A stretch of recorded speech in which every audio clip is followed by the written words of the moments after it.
It began with the kind of bargain that only happened in places where death had become cheaper than land, when the county clerk slammed a faded deed onto the dusty counter and accepted a single silver dollar for a forgotten mountain ranch.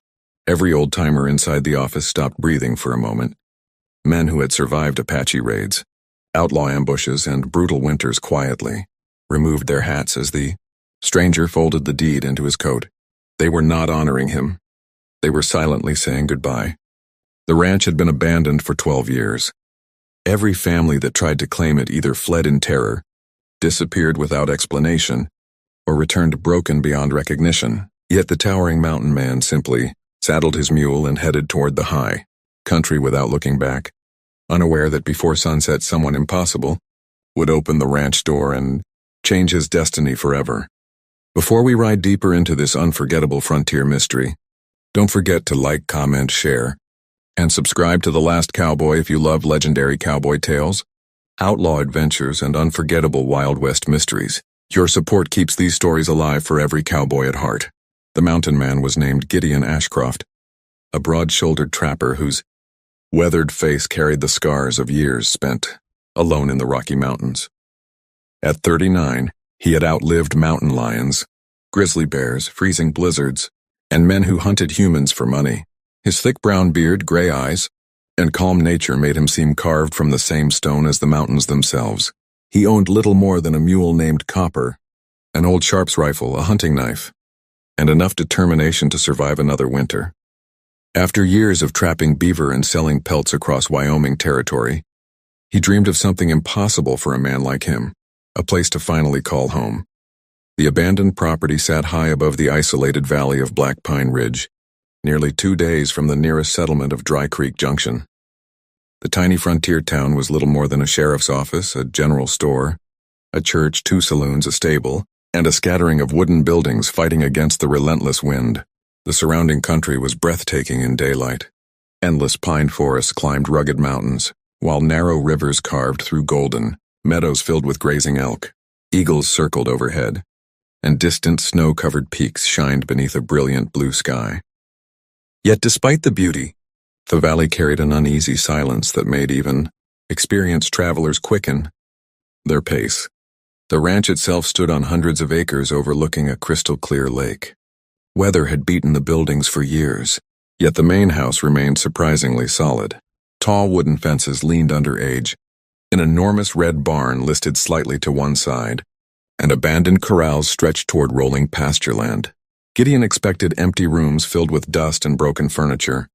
Instead, as he climbed the porch steps beneath the bright afternoon sun, he noticed fresh footprints in the dirt. They were enormous. Every instinct sharpened instantly. His hand rested lightly on the rifle as he reached the front door. Before he could touch it, the heavy wooden door slowly opened inward. Standing inside was perhaps the largest young woman Gideon had ever seen. She stood nearly 6 feet 8 inches tall, with powerful shoulders built from years of hard labor instead of luxury. Her long auburn hair was tied behind her back, and despite her intimidating height, her face carried exhaustion rather than anger. Her faded work clothes were patched countless times, and her hands bore the calluses of someone who had lifted more lumber than many grown men. Behind wary blue eyes lived a sadness far heavier than fear. Neither moved. The afternoon breeze stirred dust across the porch while hawks circled silently overhead. Gideon immediately understood 2 things. First, she was no outlaw. Second, someone had hurt her deeply. Her name was Eleanor Boone. Years earlier, her father had owned the entire ranch before gambling away everything to ruthless land speculators working alongside the notorious outlaw leader Virgil Crow.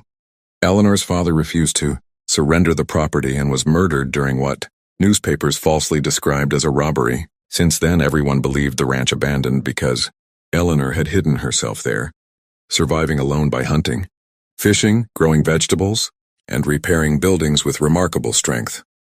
Her unusual height had turned her into a target of ridicule since childhood. Traveling drifters spread ridiculous stories describing her as a mountain giant, frightening enough that most settlers avoided the ranch altogether.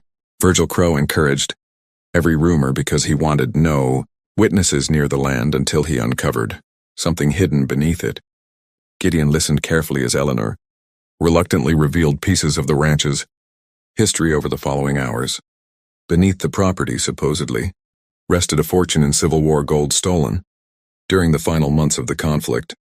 Crow had searched for years without success, believing Eleanor secretly knew where the treasure lay. Gideon cared nothing for buried gold. He only saw a woman defending the last memory of her family. By sunset, the unlikely pair had already begun repairing fences together. Eleanor possessed astonishing strength, lifting logs that normally required 3 men while Gideon rebuilt collapsed gates with patient craftsmanship. They worked almost without speaking, gradually learning each other's rhythm through shared labor instead of empty promises. News traveled quickly across the frontier. Within 3 days, every saloon from Dry Creek Junction to Red Bluff buzzed with unbelievable stories. The mountain man had bought the cursed ranch. The giant woman still lived there. Some laughed. Others placed bets on how long they would survive. Only Sheriff Amos Mercer refused to laugh, an aging lawman respected throughout the territory. Mercer suspected Virgil Crow had never abandoned his obsession with the ranch. Quietly, he rode into the mountains to warn Gideon. His fears proved justified. Scouts reported Crow gathering nearly 20 hardened gunmen in the nearby canyon. Virgil Crow had spent 2 decades building one of the most feared outlaw gangs west of the Mississippi. Cold, intelligent, and endlessly patient, he preferred manipulation over reckless violence. If he finally intended to reclaim the ranch, bloodshed would surely follow. Rather than flee, Gideon prepared. Every fallen tree became a defensive barrier. Every rocky hill became a lookout. Every fence was strengthened. Eleanor transformed abandoned farm equipment into clever obstacles capable of slowing mounted attackers. Years of surviving alone had taught her that intelligence often defeated numbers. The ranch slowly awakened. Wild horses returned to graze nearby. Cattle wandered in from neighboring ranges. Even birds nested once more beneath repaired rooftops. For the first time in 12 years, life returned to the forgotten valley. Crow struck on a bright morning beneath cloudless skies. His riders thundered across the open meadow, revolvers flashing in the sunlight as dust exploded behind galloping horses. Their confidence vanished almost immediately. Hidden trenches forced horses sideways while reinforced fences broke their charge into smaller groups. Gideon fired only when necessary, disabling rifles rather than killing whenever possible. Eleanor fought with astonishing courage, swinging heavy fence rails to disarm attackers while protecting wounded animals caught in the chaos. The battle echoed through the mountains. Sheriff Mercer arrived with deputies just as Crow attempted to circle behind the barn. A fierce gunfight erupted among corrals and hay wagons before several outlaws surrendered. Others fled toward the timber. Crow escaped, but not before leaving one chilling promise. He would return with twice as many men. That evening, exhausted survivors repaired damage beneath the warm afternoon light fading into early evening. Neighbors who once mocked the ranch unexpectedly arrived carrying lumber, nails, food, and livestock. They had witnessed 2 strangers risking everything for land everyone else had abandoned. Respect replaced fear. During repairs, Eleanor finally confessed the truth about the legendary treasure. Her father never believed gold existed. Instead, he protected something far more valuable. Several months before his death, he secretly hid documents, proving wealthy railroad investors had illegally stolen thousands of acres from honest ranching families across the territory through forged deeds and hired killers. Virgil Crow worked for those investors, ensuring nobody ever discovered the evidence. The ranch was never about gold. It was about justice. Gideon realized the documents explained everything. Crow's relentless pursuit, the murders, the rumors, the curse, everything.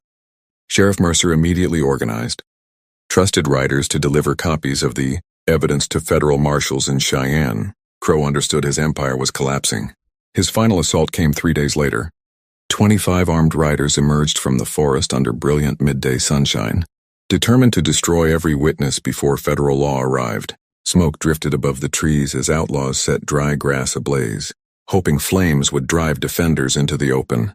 Instead, Gideon led everyone toward the river. Eleanor remembered hidden irrigation channels built by her father decades earlier.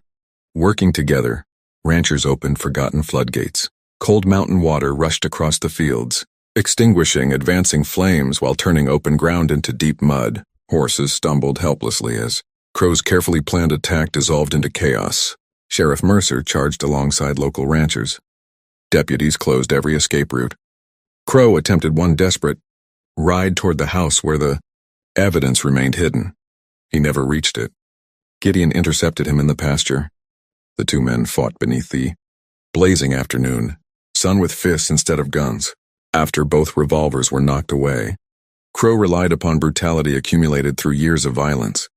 Gideon relied upon the quiet endurance forged by surviving mountains that cared nothing for pride. The fight ended when Crow slipped into one of the muddy irrigation ditches.